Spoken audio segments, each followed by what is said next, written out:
The story begins with the ordinary life of a man named Takeru, who has always lived a perfectly normal life. Deep down, however, he feels that something is missing and longs for a life filled with excitement and adventure. Everything changes while he is watching TV. Without warning, Takeru is transported to a mysterious place where he meets an old man who reveals himself to be a god. The god explains that his duty is to oversee the solar system. At first, Takeru mistakes the old man for an alien, but the god clarifies that he is more like the creator of all things. The god then shows Takeru a planet called Mattias. He confesses that civilization on the planet always ends up collapsing, no matter what he does to guide the world's fate. He occasionally sends a special bead to the planet to trigger waves of change. This time, Takeru has been chosen to become that bead and change Mattias' destiny. To Takeru's shock, the god suddenly reveals that he has already died in his original world. If he refuses to travel to Mattias, his soul will simply fade away and disappear forever. Overwhelmed by the truth,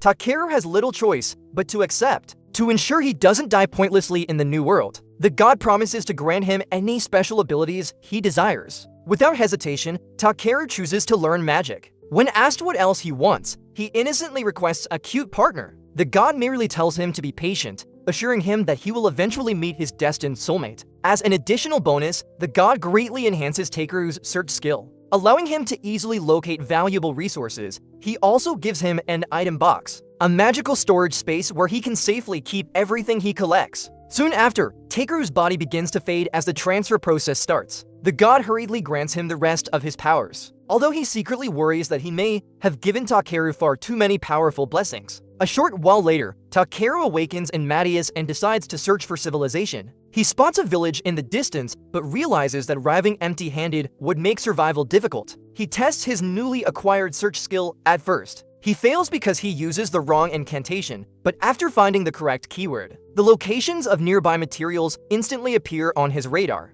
Takeru quickly gathers every resource around him. He is initially disappointed because most of the items are low-ranked. However, when he discovers a strange rock that catches his interest, he is stunned to learn that it is actually monster dung with an incredibly high rarity and value. Later, Takeru encounters a local villager named Marlo outside the village. Marlo is surprised by Takeru's tall and sturdy appearance and assumes he is a powerful warrior. In reality, Takeru simply wants to sell the materials he has collected. Marlo kindly recommends that he visit the general store in the village. Upon arriving, Takeru feels uncomfortable as the villagers stare at the unfamiliar newcomer. He enters the general store owned by an elderly merchant named Jerem. Since Jerem has never seen Takeru before, he becomes curious about the stranger. When Takeru shows the rare monster dung he found, Jerem is left speechless and immediately offers him 5 silver coins. Having no knowledge of the local currency, Takeru is confused at first. But after learning that 1 silver coin is worth 1,000 ref,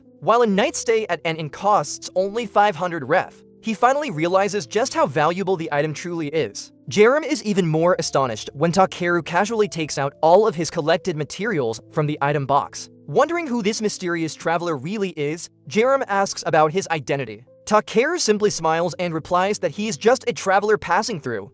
Next, Jerome, now fully convinced of Takeru's abilities, offered him a job to collect mithril seeds from the eastern mountain. He even promised an incredible payment of 360,000 ref for all the materials Takeru could gather. Takeru could hardly believe he could earn that much money in just a single day. Before Takeru left, Jerome warned him to be careful because the mountain was known to be infested with monsters. That night at the inn, a staff member named Eli brought him a small bowl of hot water. This led to a rather funny moment. Takeru was confused about why there was so little water. Eli explained that it was only meant for wiping his body clean, as luxurious hot baths were reserved exclusively for nobles. Although Takeru was a little disappointed, Eli mentioned that most mages simply used cleaning magic instead. Excited, Takeru tipped Eli before trying the spell himself after she left. While the magic cleaned his body instantly and was incredibly convenient, he still missed the relaxing feeling of soaking in a hot bath. The next morning, Takeru headed back out to gather more materials. Along the way, he came across a dead body, leaving him completely shocked. After examining the area,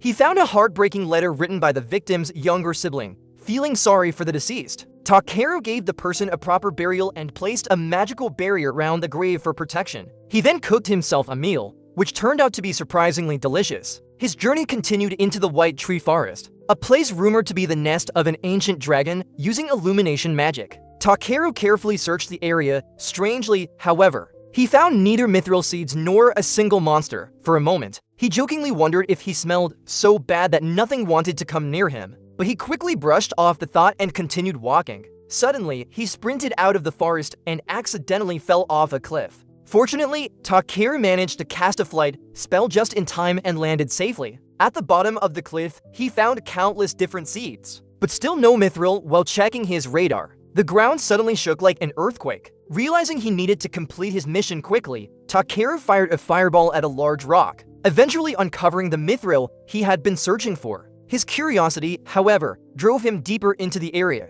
where he discovered a mysterious lake. When he scanned the water, he was astonished to find that it was ranked SS because it contained the mana of an ancient dragon. Sure enough, moments later a dragon named Voldius emerged from the lake. Takeru politely apologized for entering the dragon's territory without permission. To his surprise, though, he realized he wasn't intimidated by the overwhelming pressure of the dragon's aura. Voldius was equally shocked to encounter a human whose magical power rivaled his own. Instead of attacking, Voldius asked Takeru for help reviving his child. Offering mithril as a reward, Takeru asked where the egg was, and when Voldius brought it out, he was stunned by its enormous size. Voldius instructed him to channel his magic into the egg. Takeru assumed he simply needed to warm it, like incubating a chicken egg. Instead, the egg began absorbing his magical energy at an unbelievable rate until he eventually collapsed unconscious. Watching the entire scene, Voldius simply burst into laughter. Meanwhile, the god, who had been secretly observing everything in the form of a small child, grew increasingly irritated. He complained that any normal person would have fled the moment they saw a dragon, but Takeru kept breaking the world's rules as if they meant nothing. After managing the world for hundreds of thousands of years, the god was already exhausted, and Takeru's rapid changes were making things even harder.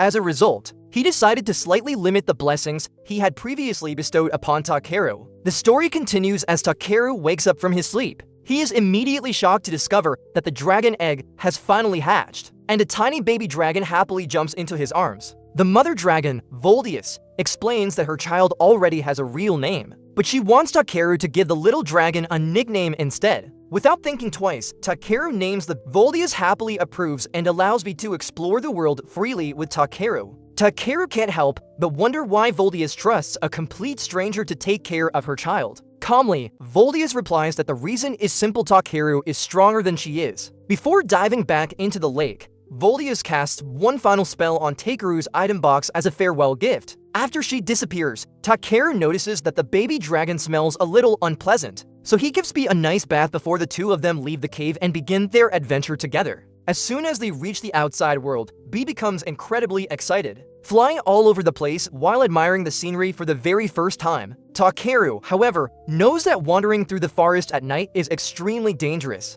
so he decides to camp until morning. He takes out a cup to give B some water, and that's when he realizes what Voldius's magic actually did. His item box has been directly connected to the lake inside the cave, allowing B to drink mana-rich water whenever needed to speed up its growth. When Takeru offers B a second cup, the little dragon instead encourages Takeru to drink it himself. Next, Takeru sets up a magical barrier using enchanted stones. Although the stones are expensive, creating the barrier is surprisingly easy for him. Afterward, he prepares dinner, and B immediately starts drooling over the delicious smell. Takeru serves B a bowl of food, but being an impatient baby dragon, B eagerly takes a bite before it cools down and instantly burns its tongue despite Takeru's warning. Once the food cools off, B devours the entire meal happily. Watching B enjoy the food makes Takeru smile. After all, traveling with a companion that could only drink water would have been pretty boring. B affectionately hugs Takeru, and in that moment, Takeru realizes that the little dragon will be safe as long as he's around. Even though B possesses an incredibly high rank, it's still just a child that needs guidance. As Takeru continues giving a gentle lecture, B slowly falls asleep. Takeru can only laugh to himself. He had wished for a cute companion, but somehow ended up with a dragon instead. Still, he doesn't really mind. The next morning, the forest feels far more terrifying than before. Takeru begins searching for high-rank crafting materials while reminding B not to wander too far away. Suddenly, B comes flying back in panic after discovering that they have been surrounded by monsters. Instead of being frightened, Takeru gets excited, thinking about all the rare materials he can collect. When a giant flying monster appears above them, B starts trembling with fear. Takeru, on the other hand, can only think about how delicious the monster's meat must be. He quickly raises a magical shield before firing a powerful spell that pierces straight through the monster. Moments later, B warns him that 6 more monsters are approaching. Takeru immediately casts enhancement magic on himself, making his body lighter and much faster before effortlessly defeating every single monster. The problem is that while Takeru is happily collecting meat and valuable loot, even more monsters keep appearing without end, growing annoyed. B suddenly picks Takeru up and tries to fly away with him. Since Takeru is too heavy, he casts a weight reduction spell on himself. Unfortunately, B accidentally lets go mid-flight, sending Takeru crashing face first into the ground. Takeru can only sigh and ask B to be a little gentler since, unlike dragons, he's just an ordinary human. B, who loves being praised, immediately tries to hug him again, but the dragon's overwhelming strength only ends up hurting Takeru even more. After that little disaster, the two continue strolling through the forest. Takeru notices that B seems fascinated by the wooden staff he is carrying. He explains that the staff was crafted from the wood of a famous magical tree. Miraculously, the staff suddenly begins growing stronger on its own. Takeru can't help wondering if it's a little too flashy for someone whose job is simply gathering materials. Just then, he hears a strange sound and tells B to investigate. When Takeru catches up, he finds B flying around a large tree. Beneath it lies an unconscious elf girl. At first, Takeru assumes she was attacked by monsters, but the loud growl coming from her stomach quickly reveals the truth: she's simply starving. The elf weakly asks for some water, and after Takeru hands her his bottle, she immediately starts feeling much better. Since she still looks hungry, Takeru offers her his packed lunch. The elf devours the meal with incredible enthusiasm, claiming it tastes like heaven itself. Takeru simply assumes everything tastes amazing when you're starving. He then wonders why she didn't bring any food, especially since the nearest village isn't very far away. Without thinking, Takeru bluntly tells the elf that she smells bad. The elf immediately gets annoyed and snaps back, saying, "Of course I do. I've been camping out here for 3 whole days." Before leaving, the elf sincerely thanks Takeru for saving her life, although she still looks slightly embarrassed and a little irritated by his comment about her smell. After collecting enough materials, Takeru and Bai finally left the forest. As they made their way out, B's incredibly sharp eyes spotted a horse-drawn carriage heading toward them. The driver, a man named Porin, noticed Takeru's impressive staff and immediately asked if he was a mage. Takeru casually explained that he was just an ordinary material collector. Porin was surprised, saying it was rare to meet someone so dedicated to gathering materials. Kind-hearted as ever, Porin offered Takeru a ride. At first, Takeru politely refused, thinking his large build would be too much for the carriage. However, Porin's children simply laughed at his giant physique, and Porin insisted that he come along, to Takeru's surprise. The children quickly grew attached to him. He couldn't understand why kids in this world became friendly with him so easily. Curious, he asked if they weren't afraid that he might actually be a bandit. The children confidently replied that they carried a magical item that could detect dangerous people and would sound an alarm if someone evil came close. Moments later, one of the children noticed something moving inside Takeru's clothes. Takeru hesitated to reveal Bai, worried they would mistake the little dragon for a dangerous monster. But after learning that adventurers commonly traveled with monster companions, he finally introduced Bai. Just as expected, the children instantly fell in love with the adorable little dragon. Meanwhile, their parents were completely amazed, assuming Takeru was a dragon knight. They were even more shocked when they learned that Takeru had found the dragon egg himself and successfully hatched at something considered impossible for an ordina. Right person. As night fell, the group decided to camp. Takeru placed magical stones around the campsite to keep monsters away and explained that Bai would also serve as a natural alarm, allowing everyone to sleep peacefully. To thank Porin's family for giving him a ride, Takeru volunteered to cook dinner. When he began pulling ingredients out of his item box, the family once again mistook him for a powerful mage. In reality, it was simply the item box's storage ability. Once the meal was finished, everyone was stunned by how delicious it tasted while they were eating. Takeru noticed Porin suddenly bursting into tears. Thinking the food wasn't good, he became worried, only to discover that Porin was crying because he was deeply moved to enjoy such an incredible meal. The moment made Takeru reflect on his previous life on Earth. Back then, he had never realized that sharing a meal with others could be far more enjoyable than eating alone. The next morning, Porin's wife, Eliza, saw Takeru carefully cleaning his scissors and other tools. She praised him, saying that people who took good care of their equipment were usually excellent at their jobs before they continued their journey. Takeru asked if he could drive the horse-drawn carriage. To everyone's surprise, the unicorn pulling the carriage immediately accepted him and even seemed to like him. Before long, they safely arrived at the village. As they said their goodbyes, Takeru asked Marlo about Porin's occupation. Marlo explained that Porin was a weaver who had to travel during the winter and often struggled to find enough food. Only then did Takeru finally understand why Porin had cried while eating his cooking the previous night. Afterward, Takeru visited Jerome to deliver the materials he had gathered. Along with the requested items, he casually handed over a mithril magic seed that he had found. Jerome's eyes widened in disbelief. He immediately asked where Takeru had obtained such a legendary treasure. He explained that a single mithril seed was valuable enough to replace every magic stone used throughout the kingdom, completely unaware of its true worth. Takeru simply replied that he had found it by accident. Jerome could only shake his head, saying Takeru truly lacked common sense when it came to how the world worked. Since the mithril seed was far too valuable for him to purchase, Jerome advised Takeru to travel to the large city of Belheim instead. There, Takeru could learn more about the world and sell the priceless item, the specialized job.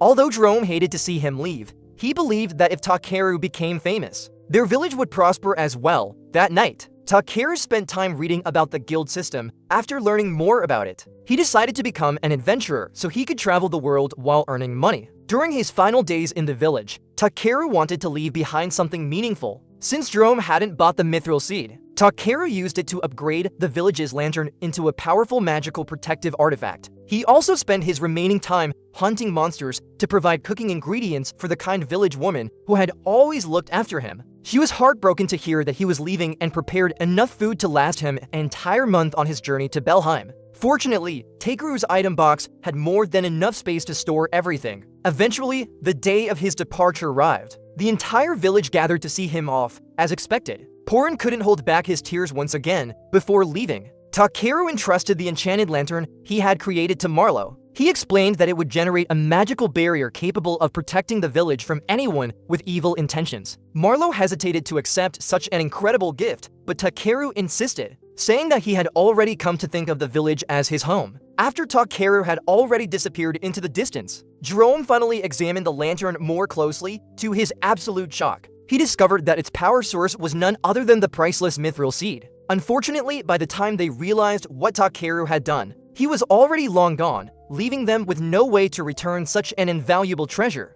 Takeru and B's journey finally began. Along the way, they encountered a giant crab. Instead of being frightened, Takeru became incredibly excited, seeing it as nothing more than a delicious meal. He immediately prepared to fight by hardening his body. Unfortunately, two more giant crabs suddenly appeared in front of them. Innocently, Takeru assumed that crabs could only move sideways. To his surprise, these monster crabs charged straight at him. Bai quickly flew in to save Takeru by lifting him into the air. The moment one of the crabs let its guard down, Takeru struck back without hesitation, smashing it away with his legendary staff. That night's feast made all the trouble worthwhile, as the grilled crab meat they cooked turned out to be unbelievably delicious. Before long, they finally arrived at the gates of Belheim City. Takeru noticed that security was extremely strict, so he immediately disguised his item box bag to make it look like an ordinary backpack and told Bai to hide. When it was his turn to be inspected, one of the guards asked whether he was a material merchant. Takeru replied that he had come to register with the Adventurers Guild instead. The guard then used a magical device to check Takeru's status and confirm that he wasn't a criminal. Takeru became nervous, wondering what the guard could see, but fortunately, all of the divine blessings he had received were automatically hidden, keeping his secrets completely safe. However,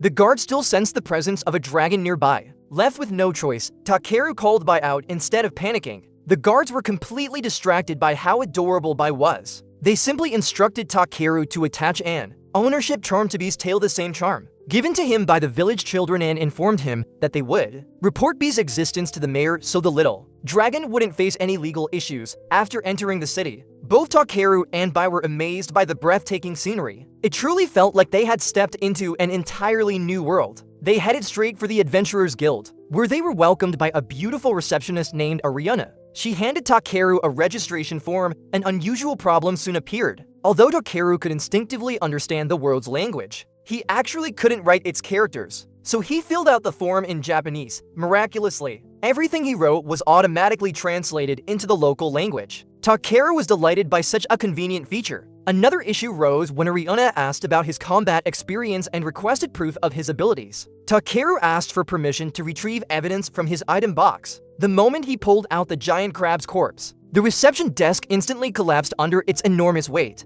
The accident shocked everyone inside the guild. Adventurers began wondering who this mysterious man really was. Fortunately, another adventurer possessed a skill that could detect lies and read a person's aura. He assured Ariana that Takeru's aura was blue, meaning he was completely honest and had no malicious intentions. He also explained that Takeru possessed the incredibly rare item box skill. Ariana became even more confused when Takeru casually explained that the giant crab wasn't meant to be sold, it was simply dinner. Finally, when Ariana asked who his party member was, Takeru pointed at Bai. The entire guild immediately crowded around them, fascinated by the adorable little dragon.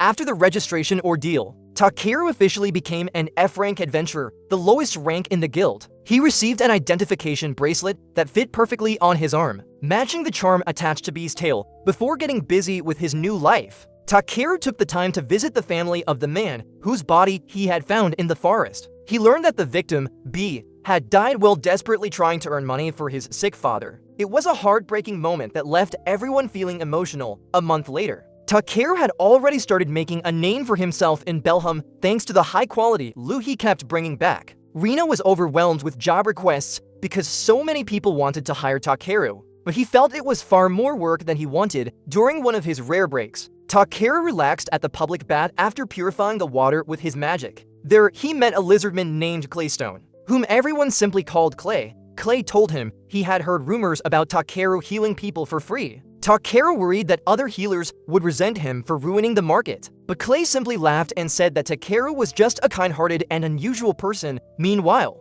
a guild official named Grit encouraged Takeru to raise his rank so he could accept more difficult missions. However, Takeru flatly refused because all he wanted was a peaceful, low-profile life. Unfortunately, that dream was shattered when the emergency alarm suddenly rang throughout the city, signaling a goblin invasion. Every adventurer ranked D and above was immediately drafted into the defense force. Takeru assumed he was safe since he was only rank F, but to his surprise, he was dragged into the strategy meeting anyway. The guildmaster explained the plan to hold the goblins at the bridge. During the briefing, he even praised Takeru's nerves of steel for remaining completely calm in front of his superiors. Though in reality, Takeru simply didn't care. Takeru was assigned to work alongside a nervous assistant named Imuzilai. He encouraged and reassured her until she finally calmed down. Watching this, Clay jokingly remarked that it was unusual to see Takeru acting so mature and wise. The conversation soon turned serious when they discussed the scar on Clay's back. Clay became extremely defensive, insisting it was a scar earned while protecting others, not one from running away in battle.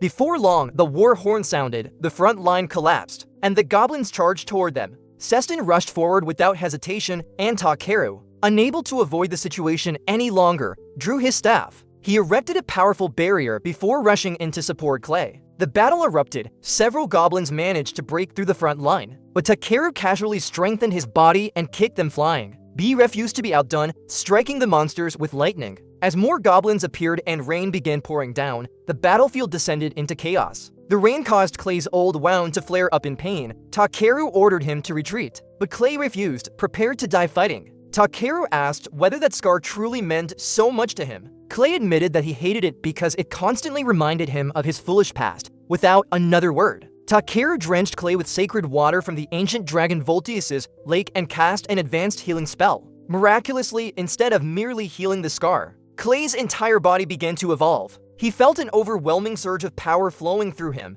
With his new form, he effortlessly wiped out the remaining goblins. After the battle, the guildmaster was completely baffled by how an F-rank adventurer could possess such overwhelming strength. In the end, he decided not to ask too many questions and promised to reward Takeru. After returning to his normal form, Clay asked Takeru, "What did you just do to me?" Takeru honestly admitted that he had used the water of an ancient dragon, leaving Clay utterly stunned. As Clay continued questioning Takeru's true identity, Takeru finally confessed that he came from another world, an Isekai traveler. Clay was shocked at first, but after realizing that his evolved form had become that of a dragon, the legendary ancestor of the lizardman race that could never be attained through ordinary means, he believed Takeru completely. Although Clay feared that his newfound power might one day bring disaster to the world, Takeru simply told him to relax and not overthink it. Clay could only shake his head in disbelief at how casually Takeru treated something so unbelievably extraordinary. The story continues as Takeru needs a special pair of scissors to gather materials. He asks an apprentice blacksmith named Ribel, but Ribal explains that he doesn't sell such tools. Instead, he kindly offers to take Takeru to his master, who might be able to help. Along the way, Ribal talks about how much he admires legendary blacksmiths and dreams of forging the perfect sword worthy of a hero. When they arrive, they meet Ribal's master, Grusus. It turns out Grusus already knows who Takeru is, as he has become famous throughout the town as an exceptional material collector. Seeing an opportunity, Ribal boldly asks his master for permission to search for a rare ore called Ildrate in the Ryohei mine, also known as the Dragon's Mine, so they can forge an extraordinary sword for an upcoming exhibition. However, Grusus immediately rejects the idea. He explains that the mine has been overrun by demons, making it far too dangerous. He reminds Ribal that a true blacksmith should value human lives more than rare minerals. Hearing his master's wise words, Ribal is deeply moved and bursts into tears before giving up on his reckless plan. After quietly listening to their conversation, Takeru steps forward and volunteers to retrieve the rare ore himself, on the condition that Grusus crafts the special scissors he needs in return. Grusus is shocked that anyone would risk their life for a handful of ore. To prove his strength, Takeru pulls out the claw of a giant crab from his black storage box. Grusus instantly recognizes it as a trophy from a monster so powerful that even B-rank adventurers struggle to defeat it. Convinced that Takeru is capable enough, Grusus finally agrees to let him accept the dangerous quest. Before long, Takeru boards a horse-drawn carriage bound for the Ryohei mine, with a stop at a nearby village along the way. During the trip, Bee suddenly says she wants to eat crab again, and Takeru can only laugh because he has been craving it too. After getting off the carriage, they notice a commotion at a horse merchant's shop. To Takeru's surprise, the person arguing is the elf girl he once rescued in the forest. She angrily complains because she ordered a white horse, but the merchant gives her a giant raven instead. The merchant calmly explains that in this region, every cargo-riding beast is simply called a horse, regardless of what kind of creature it actually is. After the misunderstanding is cleared up, Takeru learns that the elf is traveling to the dwarven kingdom of Fuzrao in search of a white Pegasus. Since they are heading in the same direction, Takeru decides to continue on foot while gathering herbs and materials in the surrounding forest. While collecting mushrooms and medicinal plants, Takeru hears a familiar rumbling sound. It turns out to be the hungry elf's stomach once again. Feeling sorry for her, he gives her food and water, joking that this is already the second time he has saved her from starving. However, Takeru notices that the elf has a rather unpleasant smell. Without hesitation, he casts a cleaning spell on her. Leaving her sparkling clean, the elf immediately feels refreshed and finally introduces herself as Brolit. She sincerely thanks Takeru and insists on accompanying him on his journey to repay his kindness. Takeru gladly accepts, especially since Bee seems to have taken a liking to Brolit. As they travel through the forest together, Brolit turns out to be just as innocent and carefree as Bee. She mistakes rocks for animal droppings and even laughs excitedly after finding poisonous mushrooms. Watching her behavior, Takeru begins to think that Brolit has the mentality of a small child. Just like Bee, as night falls, Takeru plans to use a magic stone for lighting, but Brolit stops him. She explains that building a campfire is an important survival practice because it signals to other adventurers that the area is safe for camping. Realizing that she has a point, Takeru agrees. Brolit then heads off to gather firewood and returns carrying an enormous tree trunk. Takeru wonders how they could possibly burn something that large, but Brolit casually tosses it into the air and slices it into perfectly sized pieces with a single strike. Takeru watches in amazement as he realizes that the weapon she wields is an incredibly sharp-rang sword. The day ends with a delicious dinner prepared by Takeru. During the meal, Brolit explains that she is traveling to Fuzrao to find a white Pegasus for her older sister. Feeling indebted for all the meals Takeru has provided, she offers to serve as his bodyguard throughout the journey. Takeru is surprised that such a small favor is all she asks in return, but he happily accepts. Unfortunately, Takeru has trouble sleeping that night because Bee and Brolit turn out to be incredibly noisy sleeping companions. The next day, Takeru's group stops by a village to take a break and have a meal. While enjoying a delicious dwarf specialty called Kasker cuisine, Brolit starts talking about an acquaintance of hers, a lizardman who holds the prestigious title of Honorary Dragon King. Suddenly, the very person she is talking about appears behind Takeru. It turns out to be Cleiston. Cleiston is slightly upset because Takeru left town without properly saying goodbye, leaving him worried. After Takeru explains that he is heading to the Ryohei mine to earn a pair of special scissors from Grusus, Cleiston shakes his head, saying Takeru is being far too naive and is underestimating the danger. In the end, Cleiston decides to join the journey. Besides wanting to repair his battle axe in the dwarven kingdom of Fuzrao, he also wants to make sure Takeru returns safely. Their party is now complete. Takeru the material collector, B the dragon, Cleiston the tank, and Brolit the bodyguard. Before long, they arrive at the gates of the dwarven kingdom of Fosral. The entrance line is incredibly long, but the moment the guards recognize Cleiston, they immediately escort the group through the VIP entrance. Takeru is confused by the special treatment until he learns that Cleiston is regarded as a hero who once saved the kingdom from the Thunder King, a demon that terrorized the land by demanding tribute. To everyone's amusement, the kingdom has even built a statue in Cleiston's honor. But its face looks so terrible that Cleiston is embarrassed just looking at it. The group is then granted an audience with King Zerat. Unlike most rulers, the Dwarf King is laid back and dislikes unnecessary formalities. Takeru presents Grusis' letter of recommendation, but the moment King Zerat reads that Takeru intends to enter the Ryohei mine, he immediately warns them about the powerful demon lurking inside. However, Cleiston and Brolit step forward and promise to protect Takeru. Satisfied with their determination, King Zerat approves the expedition and even assigns them an additional mission to uncover the mystery behind the demon. Without wasting any time, they are guided by Zambo, the local Adventurers Guild receptionist, into the pitch-black mining tunnels. Takeru calmly casts a light spell and activates his mapping skill to ensure the party will not lose their way as they explore deeper. Takeru's radar detects a faint mineral signature. At the same time, the group's combat instincts warn them that monsters are approaching. Moments later, a swarm of giant spiders ambushes them. This battle puts their teamwork to the test. Cleiston takes the front line. Takeru immobilizes the enemies with magic, and Brolit finishes them off by slicing the monsters cleanly in half. Brolit celebrates happily after the victory, although she ends up covered in monster blood, making her look rather terrifying. The party continues forward until they reach a dead end. However, Takeru's sharp senses reveal that treasure lies hidden behind the wall. He tells everyone to step back and raise their barriers before blasting the wall apart with magic and explosives. The wall collapses, revealing a breathtaking crystal cavern filled with rich veins of Ildrade ore. As Zambo stands there in amazement, an overwhelming killing intent suddenly fills the cave. The mine's demon finally appears. It is a gigantic triangular crab-man, incredibly dangerous a rank monster. Cleiston and Brolit immediately prepare to attack,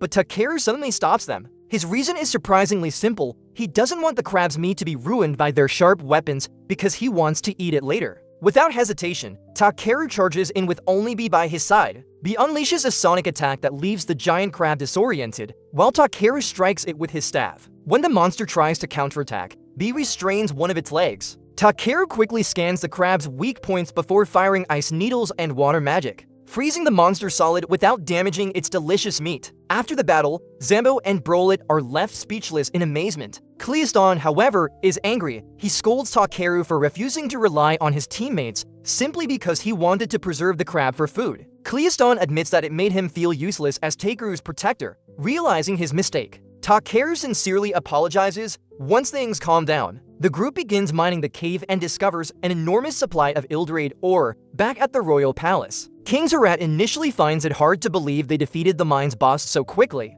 As proof, Takeru pulls the giant crab's frozen corpse out of his item box. It is so massive that when it crashes onto the palace floor, it causes a small earthquake. King Zerat is overjoyed and rewards each member of the party with a generous sum of money. As promised, Takeru is also allowed to keep the giant crab because he fully intends to cook and eat it. The following day, Brolit receives an additional reward, a magnificent white Pegasus, the very one she had been searching for. With her goal finally accomplished, she says her heartfelt goodbyes, explaining that she must deliver the Pegasus to her older sister. Brolit feels indebted to Takeru for everything he has done, but Takeru simply smiles and tells her they're even because he got the giant crab he wanted. They part ways with a promise to meet again someday. After returning to the Adventurers Guild, Rina asks whether Takeru and Cleiston plan to form a permanent team. Takeru is about to decline, but Cleiston interrupts him and confidently announces that they will become partners from now on. Cleiston admits that he wants to keep protecting Takeru since he has no other goal, and B is clearly happy to have him around. Takeru agrees, and together they officially name their party the Azure Black Brigade. Finally, Takeru returns to Grusis' workshop and hands over the Ildrade ore they mined. Grusis and his apprentice, Rybel, are left completely speechless. Tears stream down their faces as they gaze upon the legendary ore, which has not been seen for hundreds of years, especially not in such flawless quality. Rybel says he could never repay Takeru for such an incredible gift. but Takeru simply smiles and reminds them that all he wants is the special pair of scissors they promised him. He then encourages them to win the upcoming blacksmith competition. A few days later, we find Takeru relaxing over drinks with Cleiston when their peaceful moment is interrupted by the arrival of a bear named Wet. This is no ordinary bear. He carries a letter of summons from an important noble. The moment Takeru notices the seal on the envelope, Cleiston immediately recognizes it as the crest of Lord Luzalifa, the ruler of the region. Takeru instantly panics and doesn't even want to read the letter because he has a bad feeling about it. He even pretends to be sick in an attempt to avoid it, but Cleiston quickly sees through his act. What reassures him that Lord Luzalifa is a kind and honorable man.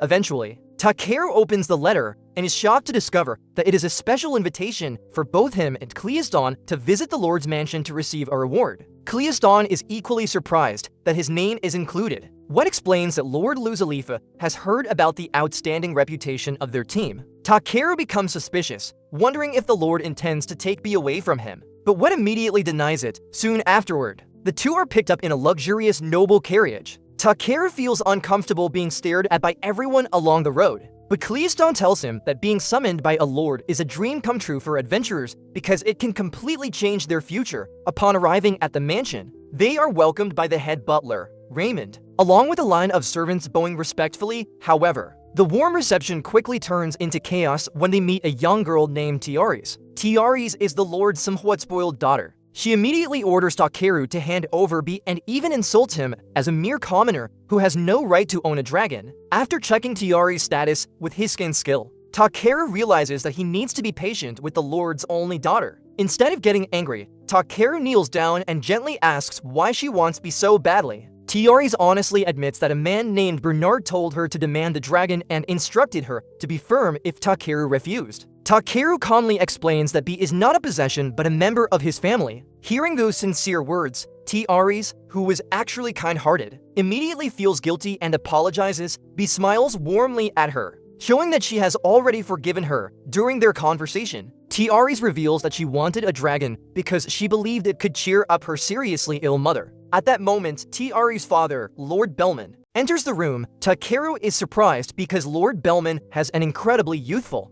baby-faced appearance. Bellman apologizes for his daughter's behavior and invites everyone to have tea. Bellman finally reveals the true reason for inviting Takeru. His wife, Malteria, has been bedridden for the past 6 months, and he has heard rumors about Takeru's miraculous healing abilities. Tiaris wanted B because she believed the dragon could somehow cure her mother. Although Takeru is afraid he might fail, he cannot bring himself to refuse the request of a noble, so he agrees to examine Malteria. They enter Malteria's room, which is kept completely dark because she has become extremely sensitive to light. Takeru immediately scans her body and discovers that she is suffering from numerous medical complications. He honestly tells Bellman that while he can treat the symptoms, the root cause is something called Everpoison, a mysterious toxin he has never encountered before. Malteria quietly says that she is not asking for a miracle. She simply wishes she could embrace her daughter once again. Hearing those heartbreaking words, Bellman desperately begs Takeru to do whatever it takes to save her. Cleiston worries that Takeru might use the same extreme healing spell he used in the mine,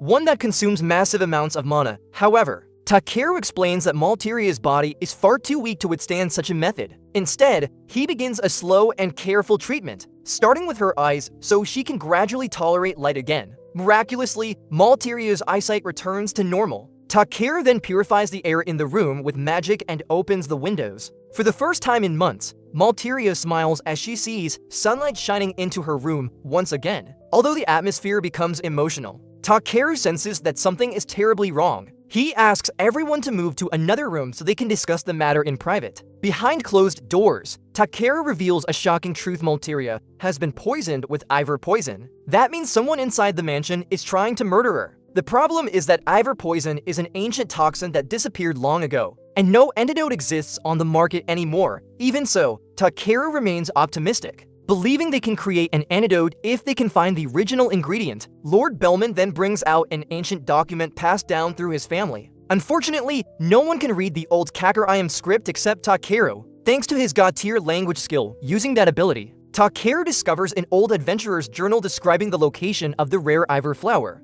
According to the journal, it grows near a horse-shaped rock by the lakeside. Cleiston immediately recognizes the location and says it is near a village called Iskit. Without wasting any time, Takeru decides that their next destination will be a skit, where they will search for the ingredients needed to create the antidote and save Malteria.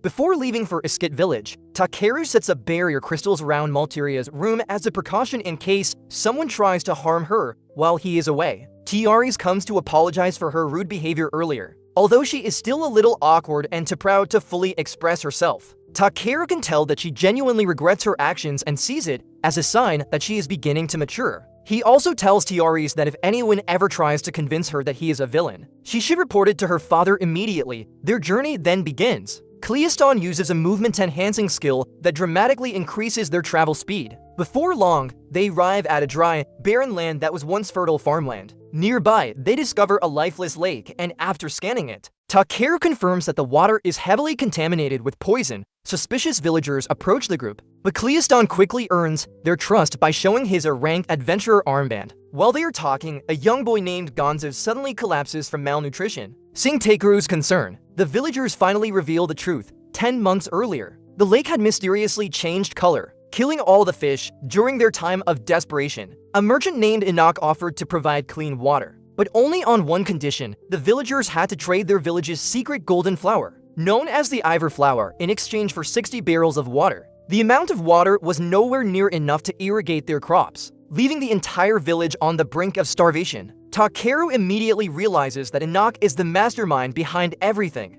He explains that the lake was deliberately poisoned so Enoch could monopolize the valuable Ivor flowers. The villagers are shocked to learn that their sacred flower is actually the key ingredient for a deadly poison. Without hesitation, Takeru asks B to summon rain using her spirit magic. The villagers watch in awe, believing the rainfall to be a blessing from the heavens. Takeru doesn't stop there. Using his magic, he cleans the villagers' dirty bodies, repairs their crumbling houses, and produces enough food for an impromptu feast. Deeply moved by his kindness, the village chief agrees to guide Takeru to the secret location where the Ivor flowers grow. Before they leave, Gonza takes Takeru to the children's secret hideout and proudly offers him a strange fruit that supposedly tastes salty. After taking a bite, Takeru is pleasantly surprised to discover that it is actually a fruit capable of producing soy sauce. Meanwhile, back at Lord Bellman's mansion, the magical alarm Takeru installed suddenly begins ringing loudly. Tiaris rushes to her mother's room and finds the head butler, Bernard, standing outside. Bernard tries to convince Tiaris that the alarm is nothing more than one of Takeru's tricks. However, Tiaris now trusts Takeru more than Bernard. Lord Bellman and Raymond arrive just in time. Bellman orders Bernard to drink the water he had prepared for Malteria as proof that it is safe. Bernard panics and desperately refuses, believing it has been poisoned in reality. The glass contains nothing but ordinary water. His reaction immediately exposes him as the culprit. Bernard is arrested on the spot, and Raymond discovers documents proving that Bernard has been working with a criminal organization. Back in the village, Enoch returns to collect the Ivor flowers, but the villagers refuse now that they know the truth. Furious, Enoch orders his men to switch to Plan B. Meanwhile, Takeru and the village chief reach the breathtaking hidden cave where the flowers bloom. After scanning the flowers, Takeru learns that they were created by a holy beast, just as he picks one for the antidote. Urgent news arrives: the village is under attack and has been set on fire by Enoch's forces. The group rushes back immediately. Cleiston focuses on rescuing the villagers while Takeru and B extinguish the flames with water magic. Then even worse news arrives. Gonzer has been kidnapped by Enoch, using his skin skill. Takeru locates Gonza and discovers that Enoch has gathered nearly 100 men inside a nearby fortress. Although the village chief begs them not to go because it is far too dangerous, Takeru confidently assures him that within a rank warrior like Cleiston, they will definitely bring Gonza home upon reaching the fortress. They find the criminals celebrating. Cleiston is furious, but Takeru tells him to wait while they sneak inside using concealment magic. While searching for Gonzer, they overhear the criminals discussing Enoch's plan to increase the value of Ivor poison by spreading rumors about Malteria's mysterious illness. That is the final straw for Cleiston. Takeru finally gives him permission to attack. Cleiston bursts into the room and crushes the criminals with overwhelming force. Panicking, Enoch orders his men to release their secret weapon. Amid the chaos, Takeru forces Enoch to reveal Gonza's location. B heroically defeats the guards, and Gonza is successfully rescued.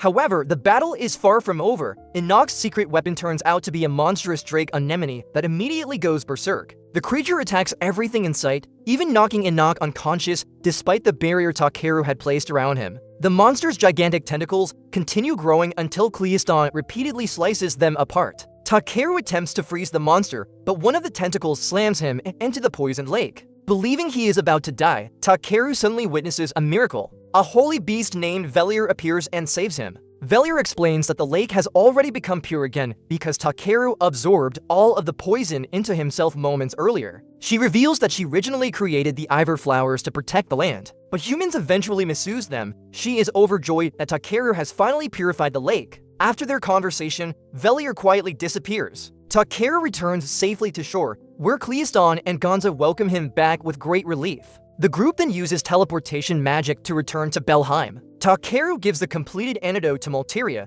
and she is instantly cured. Lord Bellman and Tiori's break down in tears of joy, with everything finally resolved. Takeru returns to Iskid village to inform everyone that Inok has been captured, instead of asking for money. He requests a steady supply of the special soy sauce fruit, so he can sell it in Belheim. At the end of the story, while Takeru and Cleiston are relaxing and reflecting on how exhausting their latest adventure has been, the sky suddenly shines with a brilliant light. Velier appears once again. This time, Cleiston can see her as well. She has transformed into the appearance of a beautiful young woman and announces that she wants to join Takeru's party. Her reason is surprisingly simple. She has grown bored of staying in the village and finds Takeru to be a fascinating person. Velier even offers to become Takeru's personal mount whenever needed. All Cleiston can do is shake his head as yet another unusual companion joins their ever-growing team.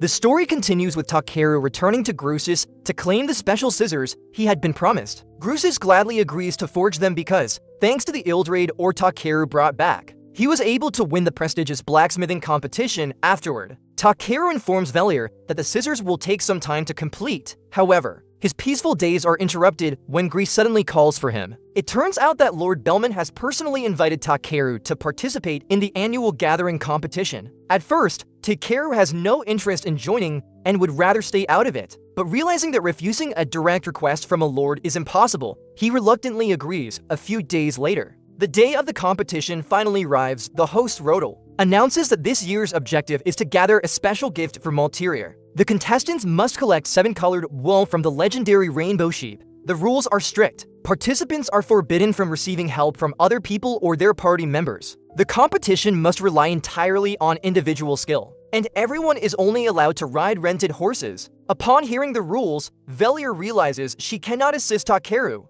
Fortunately, the use of magic is still permitted. Cleiston suggests that Takeru simply use teleportation magic to win instantly, but Takeru refuses because he does not want to attract too much attention. Back at their temporary headquarters, Bee bursts into tears because she is not allowed to accompany Takeru, Velier, acting like an older sister, hugs Bee to calm her down and promises to look after her while Takeru is away. Meanwhile, Takeru heads to the library to research the rainbow sheep and discovers that they live on a mountaintop. Things become rather comical back at the headquarters. During dinner, Velier casually boasts about her incredible speed, which immediately sparks an argument with Bee. Bee refuses to admit that anyone is faster than she is. Caught in the middle, Cleiston is forced to play babysitter. He praises Velier as the fastest traveler, while also complimenting Bee as the greatest dancer of the skies. Fortunately, his clever flattery calms both of the incredibly powerful beings, although Cleiston wonders how much longer he can keep up with them. Back on the mountain, Takeru finally locates the rainbow sheep. These magical creatures are famous for being extremely cautious and nearly impossible to catch. However, using one of his unique skills, Takeru simply speaks to them in the language of sheep. To everyone's amazement, the rainbow sheep obediently gather around him and willingly allow Takeru to collect their colorful wool. Two other contestants who witness the scene are left completely speechless, unable to understand how Takeru managed to accomplish the impossible. Before long, Takeru returns to Belheim ahead of everyone else and is officially declared the winner of the competition. Later at the Adventurers Guild, Rodel shares another piece of good news. Takeru has been promoted to the special FB rank. This unique rank is reserved for versatile adventurers and allows him to accept quests ranging from rank F all the way up to rank B. Rodel also warns Takeru not to keep submitting god-tier quality materials for ordinary quests because doing so could disrupt the market economy. However, Wet the Bear comes to Takeru's defense. arguing that people should naturally pay according to the quality of an adventurer's skills and work. Cleiston also encourages Takeru to be proud of everything he has accomplished. Takeru officially receives his FB rank guild ring and is asked to continue using his extraordinary abilities for the benefit of the kingdom. Just as everyone is enjoying the celebration, Ariana suddenly interrupts them with alarming news: a gigantic forest worm is approaching the city. Takeru and his companions immediately prepare for battle. To their surprise, the giant worm is actually being ridden by Brolit. Brolit happily runs toward Takeru, but she smells absolutely terrible without hesitation. Takeru casts a cleaning spell on her. Brolit then proudly explains that she brought the giant worm as a gift or perhaps even as a mount for Takeru. Takeru immediately refuses the offer, and the giant worm quickly burrows underground and disappears. Velier smugly remarks that the worm is nothing compared to her. Confused, Brolit asks who this mysterious woman is, and Takeru promises to explain everything later while sharing a meal together. Takeru tells Brolit everything that happened after they parted ways. Brolit then reveals that she wants to officially join Takeru's party. Cleiston notices that Brolit is now wearing an rank adventurer's ring, proving that she has trained incredibly hard during their time apart. Even so, Velier senses that Brolit is still hiding something. Eventually, Brolit admits the truth. She needs Takeru's help to find her older sister, Ludikara. Ludikara fled the elven homeland because she refused an arranged marriage to someone she did not love. Brolit had promised to bring her a white Pegasus before the wedding, but by the time she returned with the Pegasus, her sister had already disappeared. With that, a brand new adventure begins. The group decides to help Brolit search for Ludikara, not to force her to return home, but to learn the real reason behind her disappearance. Velier tells everyone to climb onto her back so they can travel much faster. Soon they arrive at a sacred forest, where Brolit uses magic to open a dimensional portal leading to the homeland of the elves. Before stepping through, Velier quietly warns Takeru to stay cautious because Brolit is still hiding something. One by one, they enter the swirling portal. At last, Takeru arrives in the world of the elves.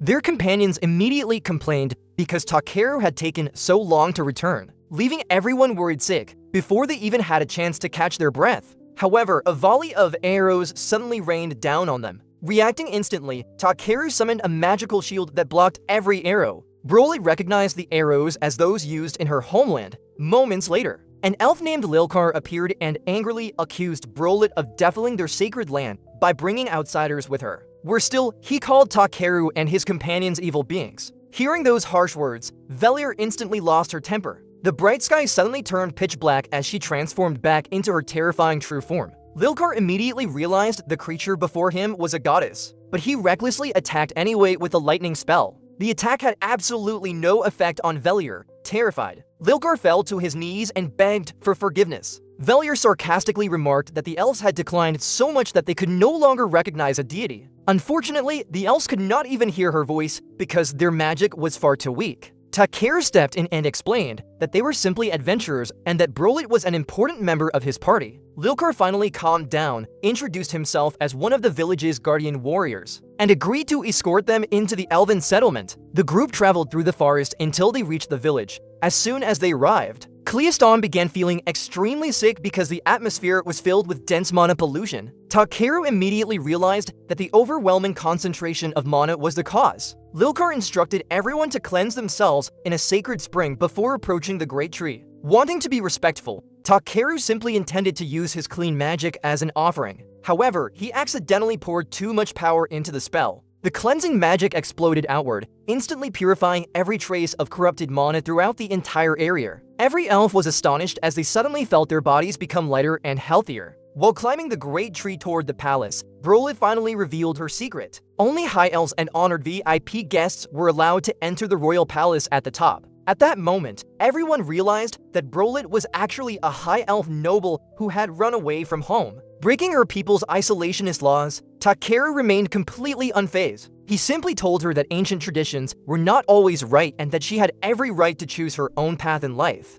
Brolit was deeply moved that her friends accepted her despite everything. When they arrived at the palace, they were greeted by a maid named Amber. Brolit immediately asked to see her sister. When her sister finally appeared, Takeru was stunned. Wait, she's a child? It turned out that Brolit's older sister, Orcs, looked like a little girl despite being one of the rulers of the High Elves. Orcs immediately knelt before Velier to apologize for Lilkar's earlier behavior. She then explained that her childish appearance was the result of a hereditary curse affecting the royal bloodline. Brolet had left home because she desperately wanted to save her people from extinction caused by this curse. Curious, Takeru decided to test something. He created a mana absorption stone and asked orcs to hold it while saying start. The moment she did, the stone shot into the sky and began absorbing the polluted mana throughout the region. Everyone watched in amazement as the air became completely pure. Orcs immediately believed Takeru was the mysterious outsider described in an ancient prophecy who would save the High Elves with his different bloodline. Takeru, however, dismissed the idea, insisting that he had merely cleaned up the excess mana. That night, Takeru questioned Brolet about the curse, but she remained silent, unable to hold back her emotions. Amber tearfully revealed the truth. The curse prevented High Elf babies from developing properly for the past 50 years. Every newborn had died shortly after birth, including Amber's own child. The atmosphere became unbearably heartbreaking. Later, Takeru met Queen Malkyria. She was surprised to see Bee and wondered if she was an ancient dragon. The queen also recalled a massive earthquake long ago that changed the course of a river. She suspected the disaster had awakened something that disrupted the natural flow of mana. After hearing this information, Takeru gathered his companions and erected a soundproof barrier so no one could overhear them.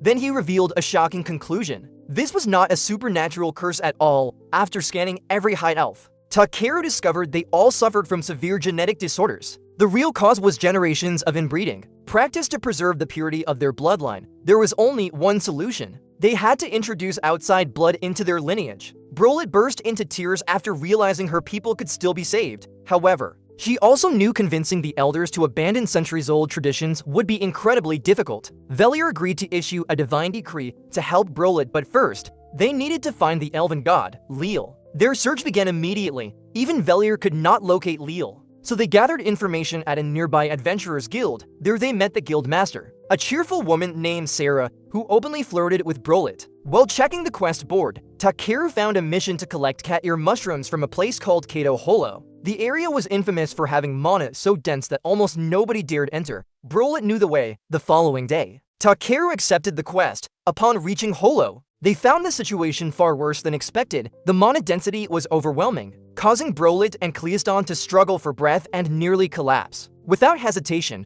Takeru activated clean magic through his staff. Instantly, the polluted mana vanished, along with countless monster corpses scattered throughout the area. Velier warned that the mana pollution would eventually return. To solve the problem, Takeru created magical protective devices that surrounded each of his companions with glowing barriers. Since Velier's true form was too large to fit within the barrier's range, she transformed into a human-sized form. The party ventured deeper into Hollow. Brolet warned everyone not to stray too far from one another. Inside, the scenery changed dramatically. Strange monsters suddenly attacked, spitting streams of acid toward Brolet, surrounded on every side. Cleiston admitted there were simply too many enemies. Takeru came up with a bold plan. He asked Brolet to carry him into an open area. There, Takeru unleashed one of his signature spells, Desperate Barrier. The enormous barrier expanded continuously, crushing every monster in its path and flattening the entire battlefield. Brolet stared in amazement, while Cleiston could only shake his head after seeing Takeru completely reshape the cave with a single spell. After taking a short break, Brolet explained they were halfway to the altar. Takeru suspected the altar was actually serving as a seal. His instincts proved correct. As soon as they reached the mushroom-covered altar, the wall behind it collapsed. An S-rank monster named Drugluk suddenly emerged. Cleiston immediately recognized it as the same monster that had destroyed an entire kingdom in the distant past. Brolet hesitated, but Takeru calmly pointed out that the creature was weak against fire. The boss battle began. Takeru cast enhancement spells on everyone will be engulfed Drugluk in flames. Although the monster caught fire, it regenerated almost instantly. Cleiston rushed forward and severed its tentacles, but they regenerated as well. Takeru realized the monster tracked their movements using its antennae. He ordered Brolet to destroy them, protected by one of Takeru's explosive barriers. Brolet charged through the attacks and successfully sliced off the monster's antennae. He launched another barrage of fire, but Drugluk still refused to die. Thinking quickly, Takeru realized they needed to dehydrate the monster. His brilliant solution was simple. He blasted Drugluk with an enormous amount of salt. The creature's body rapidly dissolved like ice cream melting under the hot sun, with the monster weakened. Cleiston stepped forward and delivered the finishing blow, looking upward. The group noticed countless monster eggs attached to the cave ceiling.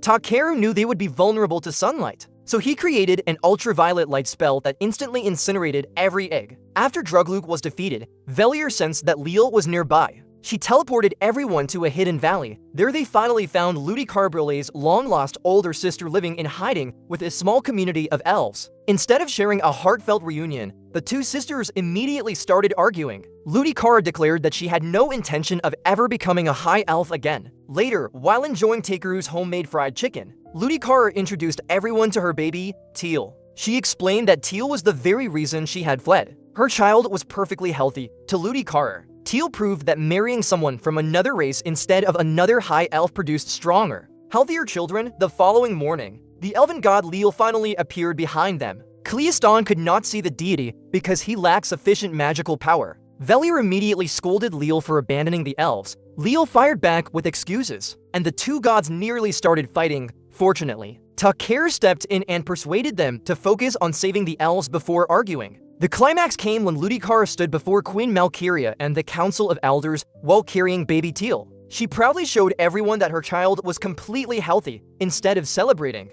The conservative elders condemned her for tainting the sacred bloodline. Brolet immediately defended her sister. At that moment, Velier intervened. She granted Leal a physical form that everyone could see. Every elf immediately fell to their knees. Leal harshly rebuked the elders, explaining that the ancient prophecy had always been about preserving life, not isolating themselves until they went extinct. The elders finally realized their mistake, repented, and begged for forgiveness. Soon afterward, it was time to say goodbye. Takeru, Cleiston, and Velier prepared to return to Belheim. The elves sincerely thanked them for saving their race. Brolet wished they could stay longer, but Takeru explained that they needed to report back to the Adventurers Guild. Seeing Brolet's sadness, Cleiston comforted her by promising they would always remain friends. After saying their farewells, the group returned to Belheim back in town. Takeru picked up the special scissors that Grusis had finally completed. The party continued taking quests together as usual, while casually talking about someday visiting the sea. The ground suddenly began to shake violently. A gigantic worm emerged from beneath the earth with Brolet riding on its back. Takeru stared in surprise. "What are you doing here?" Brolet explained that the villagers had encouraged her to leave home and experience the outside world. Velier reminded everyone that Brolet was already part of their team. Bee and Cleiston were overjoyed to see the party finally complete once again, now reunited as Takeru, Cleiston, Velier, Bee, and Brolet. Takeru reflected on all the adventures they had shared and decided that he wanted to keep enjoying life alongside his friends. And with that, the story comes to an end.